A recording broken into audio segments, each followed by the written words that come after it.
বিএনপির বিরুদ্ধে চাঁদাবাজি দখলবাজি অভিযোগ করা হচ্ছে। আমি বলতে চাই, বিএনপি কখনো চাঁদাবাজি দখলবাজির মধ্যে নাই।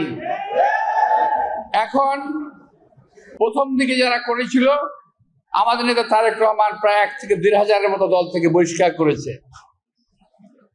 আমরা তাদের বিরুদ্ধে ব্যবস্থা নিয়েছি, এখন নাই। তাহলে এখন চাঁদাবাজি করছি কারা? বিএনপি তো ক্ষমতায় নাই, এই সরকার ক্ষমতায় আছে। আমি এই সরকারকে বলতে চাই যে এই চাঁদাবাজ যেখানে আছে, যে দলেরই হোক, বুকে সাহস থাকলে দেখে ধরে ফেলেন। কিন্তু আপনাদের বুকে ওই সাহস নাই, কারণ আপনার দল, আপনার সাঙ্গপাঙ্গ যারা আছে এই সরকারের, তারাই নিজেরা এখন চাঁদাবাজি করতেছে। বড় আকারের চাঁদাবাজি, ছোট আকারের না। লুট তরাজ ব্যাংক ডাকাতি এরাই করতেছে।